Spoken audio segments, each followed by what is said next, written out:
Nagpilian ng mga estudyanteng babae sa paaralan ng makita ang Onibako na mistulang mga pasal na lobo dahil sa paghabol ng mga ito sa kanila, kaya sinampal sila ng isa sa mga iyon at sinabing umayos sila. Pero mas lalo lang sumugod ang dalawa kaya dalawang guro na ang nakaharap nila. Dismayadong naglalakad ang dalawa at sinabing hindi iyon ang buhay high school na pinapangarap nila, nang bigla nilang makita si Makoto na may inaayang babae. Nilapitan nila iyon sa parehong itsura nila kanina kaya nagulat ang mga ito. Sa takot ay sinabi ni Makoto ang tungkol sa Valentine Parade, ang parada na nangyayari lang isang beses sa loob ng isang taon sa tabing dagat. Pero dahil paligsahan iyon ng mga sasakyan ay hindi interesado doon ang dalawa hanggang sa sinabi ni Makoto na ang mananalo ay makakakuha ng kahit na anong gustuhin nila na ikinagulat naman ng dalawa. Ipinakita ni Makoto ang litrato ng nanalo ng isang taon na si Masaru, at mapapansin sa litrato na napapaligiran iyon ng magagandang babae kahit mukha iyong ewan. Sinabi ni Onizuka na kung maaalis nila si Masaru sa paligsahan ay magkakaroon sila ng tsansang manalo pero sinabi ni Makoto na patay na iyon dahil sa sobrang pakikipagjogjuggan na ikinagulat ng dalawa. Ayon sa chismis ay gabi-gabi nitong ginagamit ang tatlong babae sa loob ng ilang buwan kaya sa huli ay nagmistula na iyong mommy. Gayunpaman ay desidido pa rin sina Onizuka at Ryuji na manalo sa paligsahan habang may nakabukol sa kanilang mga pantalon. Habang naglalakad ay iniisip na ng dalawa kung saan sila kukuha ng sasakyan, nang biglang may tumigil na sasakyan sa harap nila dahil naiihi na ang driver. Nagkatinginan sila at kinuha na nila ang sasakyan pero naisip nilang walang mahuhumaling sa itsura niyon kaya ipinakita ni Ryuji ang paggagayahan nila ng itsura ng sasakyan at sigurado silang mananalo sila. Dinala nila iyon sa Seto Garage at nagulat ang mekaniko sa nais ng dalawa na gawing KS-Benz ang dating Cedric na sasakyan dahil ayon sa kanila ay iyon ang magpapanalo sa kanila. Binigyan nila si Masami ng isang linggo para gawin ang sasakyan at saka umalis kaya wala nang nagawa si Masami. Nagbunyi na agad ang dalawa at sinabing handa na silang maging mommy. Makalipas ang isang linggo ay binalikan nila ang Seto Garage pero sarado iyon. Dahil walang sumasagot ay binuksan na nila ang garahe at nakita nila ang napakagandang sasakyan kaya inisip na iyon na ang ipinagawa nila. Naglabas pa si Onizuka ng chainsaw dahil nakukulangan siya sa dating ng sasakyan. Maya-maya pa ay nagising na si Masami at katabi niya pala ang sasakyang ipinapagawa ni na Onizuka. Pinuntahan niya ang KS-Benz pero laking gulat niya nung wala na iyon sa garahe, napasigaw siyang nawawala ang sasakyan at narinig siya ng mismong may-ari ng KS-Benz. Sa lugar na paggaganapan ng Valentine Parade ay iba't ibang sasakyan ang naroon pero umagaw ng pansin sa mga tao ang mabangis na pulang sasakyan. Hanggang sa dumating sa lugar si Makoto at pinagkaguluhan ng kababaihan ang cute niyang sasakyan.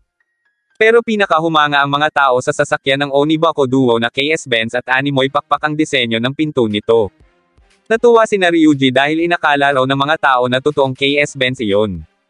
Samantala, takot na si Masami sa may-ari ng nawawalang KS-Benz na si Yokokawa, nang biglang may dumating na lalaki at ibinalitang may KS-Benz sa tabing dagat pero pinalitan ang pinto niyo ng gullwing na ikinagulat ni Yokokawa at lalo na ni Masami. Sa Valentine Parade ay inanunsyo na ang nagwagi at iyon ay ang KS-Benz gullwing ng Onibako Duo. Agad na nagtanong ang dalawa sa mga kababaihan kung sinong gustong sumakay sa kanilang sasakyan. Dalawang babae ang sumagot sa kanila at sa sobrang tuwa ay hindi ang mga ito makapaniwala. Habang nasa daan papunta sa tabing dagat ay binalaan ni Yokokawa si Masami na mananagot ito kapag nakumpirma niyang sa kanya nga iyong sasakyan. Kinakabahan na si Masami kaya hiniling niyang sana ay panaginip lang iyon. Habang sakay sa KS-Benz ay nabanggit ni Miki na may ganoong Benz din ang kanyang boyfriend, nagulat si Onizuka nang malamang may boyfriend ito pero inamin ni Miki na may delikadong koneksyon iyon kaya naghahanap siya ng paraan para hiwalayan na iyon. Tinanong ni Miki kung papayag si Onizuka na sumama na siya dito at pumayag naman ito kaya sa tuwa ay niyakap niya ito. Habang naiinggit si Ryuji ay sinabi ni Yuna na pwede niya itong maging girlfriend bagay na ikinatuwa naman ni Ryuji kaya tuwang-tuwa ang dalawa.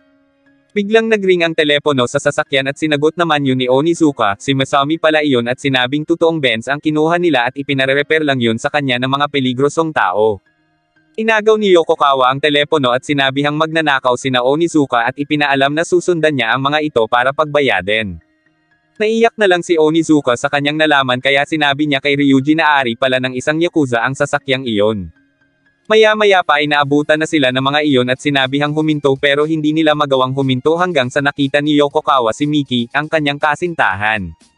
Nagulat palalo si Onizuka nang malaman na yun pala ang kasintahan ni Miki pero isinigaw nito na manahimik na si Yokokawa dahil may bago na siya ngayong boyfriend at ayaw na niya itong makita.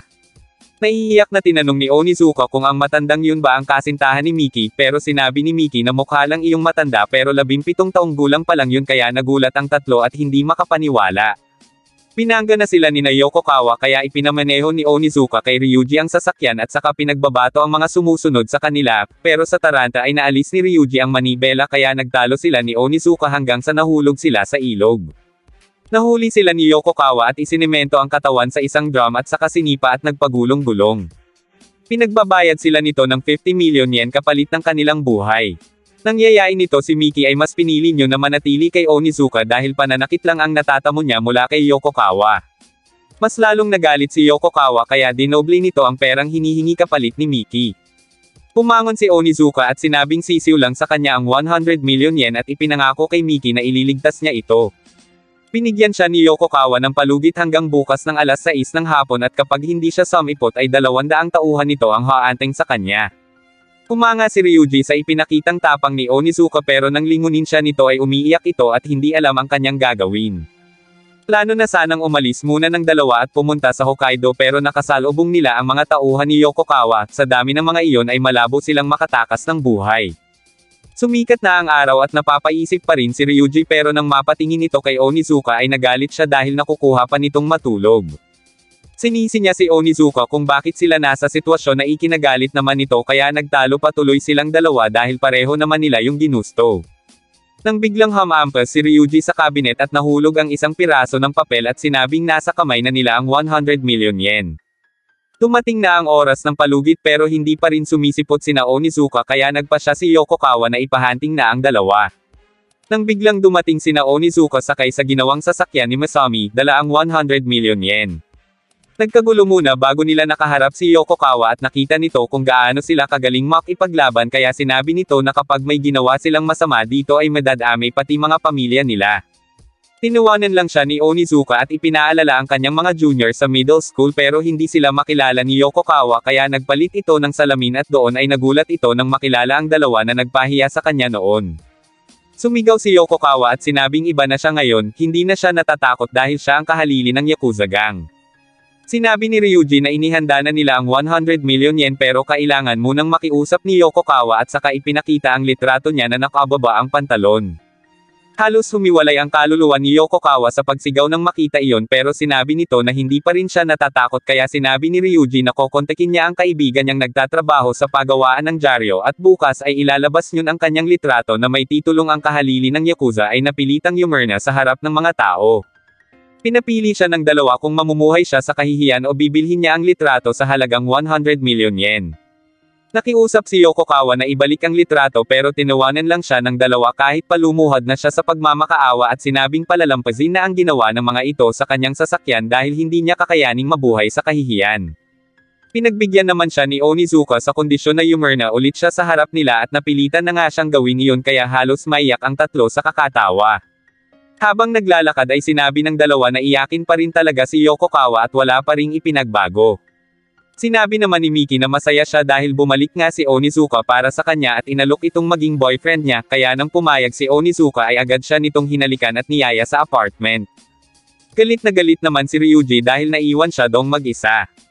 Bago pa makalayo ay sinabi ni Onizuka kay Ryuji na magkaibigan pa rin sila kahit mawala na ang virginity niya. Nang makarating sa apartment ay nagulat si Onizuka dahil may mga anak na pala si Miki at ipinakilala siya nito sa tatlo bilang bagong daddy ng mga iyon. Hindi na nakagalaw si Onizuka sa kinatatayuan niya habang sinasalubong siya ng tatlong bata. Kinaumagahan ay tinawanan lang siya ni Ryuji nang biglang sabihin ni Makoto na nabalitaan niya ang ginawa ng Onibako duo sa Yakuza at humanga ito sa kanila sa pagiging pinakamalakas sa shonan. Sinabi ni Ryuji na maaari silang tawagan ni Makoto kapag kailangan nito ng tulong nang biglang ipatawag ni Mariko ang dalawa sa opisina. Dalawang lalaki naman ang naiinis sa Onibako kaya sinadya nilang banggain si Makoto at nang nag-react ito ay sinabi nilang hindi sila natatakot sa Onibako dahil wala naman ang mga yung magagawa kina Seijima at Kamata. Pero tinawag ni Makoto na talunan sina Seijima at Kamata kaya nagulpi siya ng dalawa. Nagulat sina Onizuka nang makita ang itsura ni Makoto at sinabi nitong nanganganib ang dalawa kina Seijima at Kamata dahil sinisimulan na ng mga ito ang paghunting sa Onibako duo. Habang sakay ng motorsiklo ay ipinangako ni Ryuji na ipaghihiganti niya si Makoto. Nang mapatigil siya dahil sa traffic ay nakita niya si Seijima, ang taong ipinunta niya sa Kamakura para ipaghiganti ang kaibigan. Inilabas niya ang kanyang samurai pero naunahan siyang umatake ng tauhan ni Seijima. Natuwa si Seijima dahil nakaharap niya na ang sikat sa lugar na si Ryuji, pero minaliit siya ng tauhan ni Seijima dahil malakas lang daw ito kapag magkasama sila ni Onizuka. Nais ipakita ni Ryuji ang kanyang lakas nang biglang dumating si Kamata at inatake siya sa likod kaya siya natumba. Habang naghihintay sa istasyon ay nilapitan si Onizuka ng isang babae pero hindi siya interesado. Hanggang sa sinabi nito na kaklase niya nung middle school sina Seijima at Kamata pero magkukwento lang ito kung ililibre niya ito ng Anmetsu. Habang kumakain ay sinabi nito na nagsimulang maging sikat sina Seijima at Kamata ng second year pa lang sila. Nung third year na ay napalibutan at napagtulungan ang mga ito sa kalsada at talagang nakakatakot ang naging paghihiganti ng mga iyon. Isa-isa nilang tinambangan ang mga bumugbog sa kanila at walang awang pinaghahampas gamit ang espada. Pagkatapos yun ay wala na ni isa ang kumanti sa kanila. Naputol ang usapan nila nang dumating si Sukay at ibinalita na hawak nina Seijima at Kamata si Ryuji sa Nishikama. Nang biglang may maghagis mula sa bintana ng mannequin na suot ang jacket ni Ryuji at may mensaheng nahuli na si Ryuji at susunod na si Onizuka. Habang bihag si Ryuji ay pinagtitripan pa rin ito ng isang lalaki hanggang sa sinaway na iyon ni Seijima pero masama pa rin ang tingin dito ni Ryuji kaya sinuntok siya nito. Sinabi ni Ryuji na hindi pa siya natatalo at inaaral niya ang bawat atake nila sa kanya para mamaya ay ibabalik niya iyon sa mga ito isa-isa. Dagdag pa niya na hindi sila magpapatalo hanggang kamatayan kaya inatake siya ni Kamata at sinabing tatapusin na siya dahil wala na umanong mas lalakas pa sa mga ito. Pinigilan na ni Seijima si Kamata at doon ay bumagsak na si Ryuji. Habang sakay sa motorsiklo ay sinubukang pigilan ni Sukay si Onizuka sa pagpunta nito mag-isa at humingi pa ito ng tulong kay Abe. Dumating din sina Ayumi at sinabi ni Mariko na kung tutuloy siya ay may expelled siya pero kahit anong sabihin ay wala ang mga itong nagawa dahil ayon kay Onizuka ay di bale nang ma-expel kesa pabayaan niya ang kaibigan niya. Nag-aalala naman si Makoto para sa Onibako nang bigla siyang puntahan ni Seijima. Nang makarating si Onizuka ay pinigilan siya ni Makoto at sinabing wala doon si Ryuji kundi nasa lumang bodega malapit sa dagat kaya agad na pumunta si Onizuka at humingi naman ng tawad si Makoto. Natuwa ang tauhan ni Seijima dahil nailigaw nila si Onizuka papunta sa patibong kung saan tatambangan iyon ni Seijima at iyon na ang magiging katapusan ni Onizuka at ng maalamat na Onibako. Nang malaman iyon ni Ryuji ay tumayo ito at tumalon mula sa bintana, at dahil masama ang bagsak niya ay tumawag ng ambulansya ang dalawa pero pagbaba ng mga ito ay wala na doon si Ryuji. Nagtago lang pala ito at saka gumanti sa dalawa. Nang makarating sina Onizuka at Makoto sa lumang bodega ay pinasok iyon ni Onizuka habang patuloy na humihingi ng tawad si Makoto. Agad na inatake si Onizuka at sinabing iyon na ang katapusan niya. Nalaman din niya na nakipagsabuatan si Makoto kina Seijima para pumunta siya doon. Nagalit si Onizuka kay Makoto at patuloy na siyang pinagtulungan ni Seijima. Naiisip ni Makoto kung gaano siya katalunan at kaduwag kaya lagi siyang napagtitripan. Nang tumalsik si Onizuka sa harap niya ay pilit pa rin itong naniniwala na hindi niya ito ipinagkanulo at nagpatuloy ang pananakit ni Seijima. Dahil nagigilty na si Makoto ay nilabanan na nito si Seijima dahil hindi niya kayang ipagkanulo si Onizuka kaya galit na galit si Seijima sa kanya at siya naman ang inatake ng mga ito. Nagulat sina Seijima nang bumangon at lumaban na si Onizuka. Samantala, habang umiinom ng kape si Kamata ay ikinwento nito kung paano niya tinalo si Ryuji nang bigla itong lumitaw mula sa bintana at dinukot siya palabas at sinabing ipapakita niya ang totoo niyang lakas. Nang mapatamba naman ni Onizuka ang mga tauhan ni Seijima ay hinamon niya ito ng one-on-one. Bago ang laban ay ikinwento muna ni Seijima ang estudyanteng nabasagan niya ng panga at ipinamukha na ganon siya nakakatakot. Pero sinigurado ni Onizuka na si Seijima ang magmamakaawa sa kanilang dalawa, kaya nagulat ang mga naroon ng banate na ito ni Onizuka. Napabagsak niya si Seijima sa pamamagitan lang ng isang suntok kaya nakita nila kung gaano talaga kalakas si Onizuka. Maging si Kamata ay wala na ring magawa kay Ryuji at iyon na ang simula ng katapusan niya.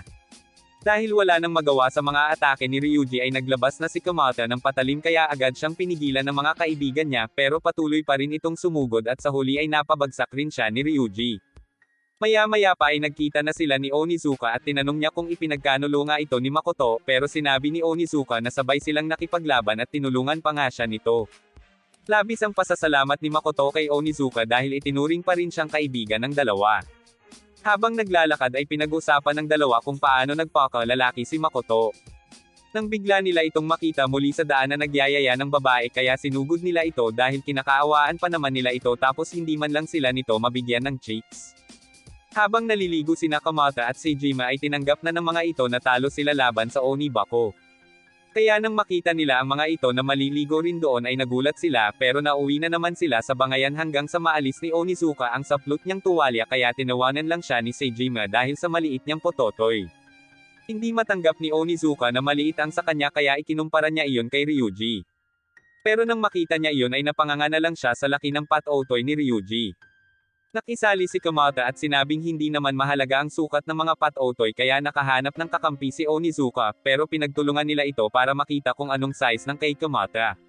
Nang makita yun ay pinagtawanan siya ni Onizuka nang biglang dumating si Abe at nagulat sila dahil sa palamuting perlas na nakalagay sa patotoy niyo na mula pa nung middle school nila. Pero pinaka nagulat sila kay Makoto na siyang may pinakamalaking patotoy sa kanilang lahat.